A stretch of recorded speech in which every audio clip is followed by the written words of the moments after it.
الم نجعل الارض کفاتا، کیا ہم نے زمین کو سمیٹنے والا نہیں بنا دیا؟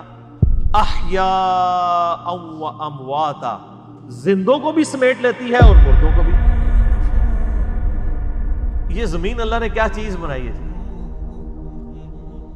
قرآن حکیم میں آتا ہے نا کہ اسی زمین سے تمہیں ہم نے اگایا، اسی کی خوراک سے پروان چڑھایا اور پھر اسی میں تمہیں لٹایا جائے گا۔ یہ زمین ہی، اسی لیے دھرتی ماں کا کنسیپٹ بھی آتا ہے نا۔ اور کیسا اللہ تعالیٰ نے اس زمین کو سمیٹنے والا بنایا ہے کہ ہر اعتبار سے انسان کو سمیٹتی ہے، ماں کی آگوش کی طرح۔ یعنی ہماری ساری خوراک زمین سے آ رہی ہے۔ زمین اگانا بند کر دے دنیا کی کوئی ٹیکنالوجی، آپ کو کتنا عرصہ زندہ رکھ لے گی؟ آپ موبائل فون کھا تو نہیں سکتے، کھانا تو وہی ہے جو زمین کی خوراک سے۔ جو کچھ بھی آپ اینڈ پروڈکٹ اپنا دیکھ رہے ہیں وہ زمین سے ہی اگا ہوا ہے۔ الٹیمیٹلی ویلیو ایڈیشن کی گئی ہے اس میں، لیکن سٹارٹ وہیں سے ہوا ہے۔ آپ ڈبل روٹی دیکھیں گے تو ظاہر ہے وہ میدے میں سے آئی ہے، میدا آٹے میں سے نکلا ہے، آٹا گندم میں سے، گندم زمین سے۔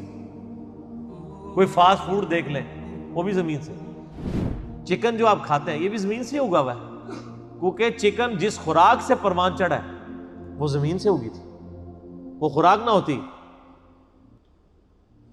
تو چکن نہ بنتا۔ ہم خود زمین سے اگے ہوئے ہیں۔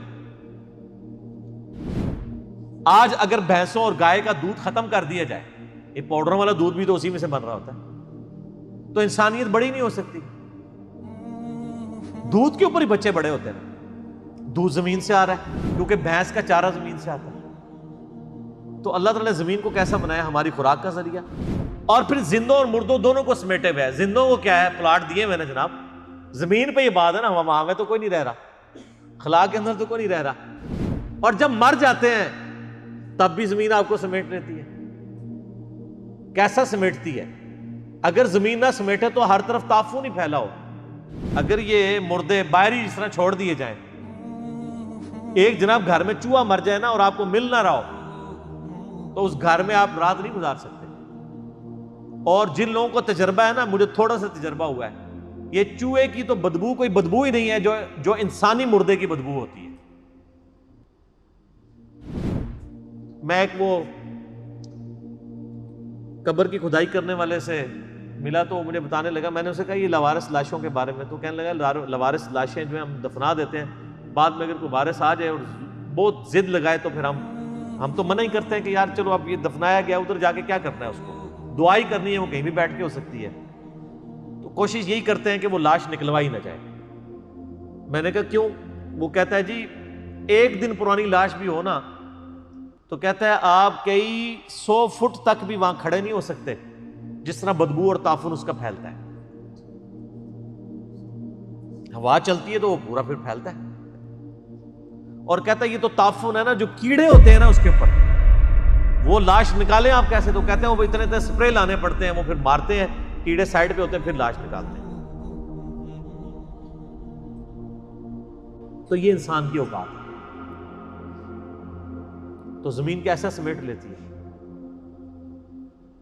ایون لاش اوپر بھی پڑی ہوئی ہو نا، تعفن پھیلے گا، کچھ عرصے بعد بیکٹیریاز اس کے اندر اس کو کھانا شروع کریں گے، ڈی کمپوز ہو جائے گی، اور پھر یہی جانوروں کی لاشیں، انسانوں کی لاشیں، ان کا جو فاسفورس ہے وہ زمین کی زرخیزی کا سبب بن جاتا ہے۔ کھاد کیسا اللہ نے سلسلہ بنایا ہے۔ تو یہ زمین ایسی ہے، مردوں کو بھی سمیٹے ہوئے ہیں، زندوں کو بھی۔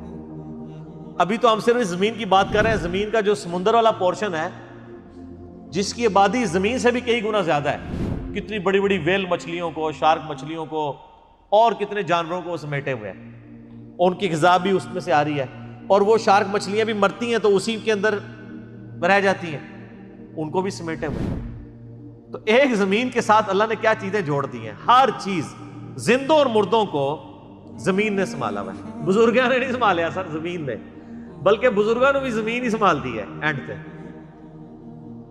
ہاں دیکھ لیں، بزرگوں کو زمین سے باہر دفنانے کا تو رسک نہیں لیا جا سکتا، اندر ہی دفناتے ہیں، اللہ نے پردہ رکھا ہوا، ادروائز تو بڑا مشکل ہو جائے پھر بزرگی قائم رکھنا۔ وہ تو انبیاء کا پروٹوکول ہے.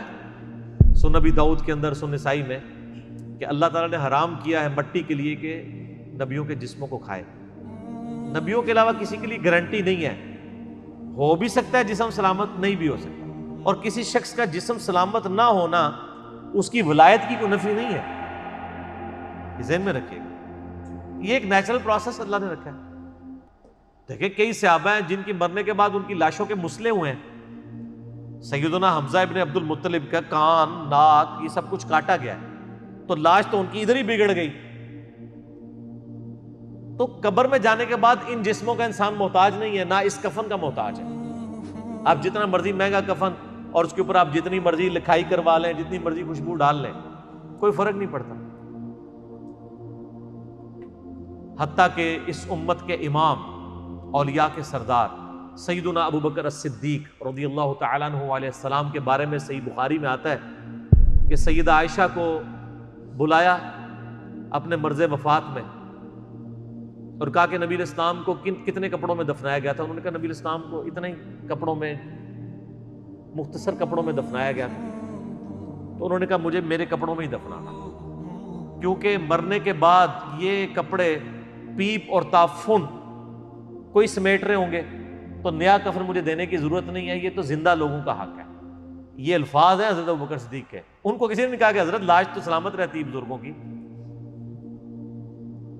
حالانکہ ہمارا عقیدہ ہے کہ ان کی لاشیں سلامت ہیں. صحیح بخاری میں ہے کہ حضرت عمر کا پاؤں ان کی وفات کے آلموسٹ 67 ایئرز کے بعد، جب مسجد نبوی کے حجرے کی دیوار گر گئی روضہ شریف کی، تصحیح کے دوران عبد الملک بن مروان کے دور کے اندر، ولید بن عبد الملک کے دور میں پاؤں نکل آیا تھا، اور عروہ ابن زبیر نے پہچانا کہ سیدنا عمر کا پاؤں ہے، کیونکہ وہ قبروں کی لوکیشن کو جانتے تھے. لیکن ریالٹی یہی ہے. باقی اللہ تعالیٰ کسی کو پروٹوکول دے دے.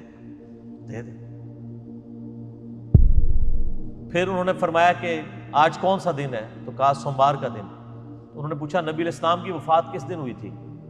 تو عائشہ نے کہا سوموار کے دن. تو ان کا میں اللہ سے امید کرتا ہوں کہ مجھے اللہ تعالیٰ آج کے دن موت دے دے گا، لیکن اللہ کا شکر ہے کہ سوموار کو موت نہیں ہوئی ہوگی. علم غیب کی بھی نفی ہوگی. اما عائشہ کہتی ہیں سوموار کو نہیں فوت ہوئے، منگل کو فوت ہوئے. حالانکہ انہوں نے تو امید بھی ظاہر کی تھی، دعا بھی کی تھی. اگر خدا نہ خواستہ سوموار کو فوت ہو جاتے ہیں، ان کا دیکھا بزرگ پہلے ہی بتا دیتے ہیں. سب سے بڑا بزرگ سیدنا ابو بکر صدیق رضی اللہ تعالیٰ عنہ علیہ السلام، ان کا بھی اندازہ غلط نکلا ہے. یہ ہے کتابیں، یہ ہے دین جو کتابوں میں.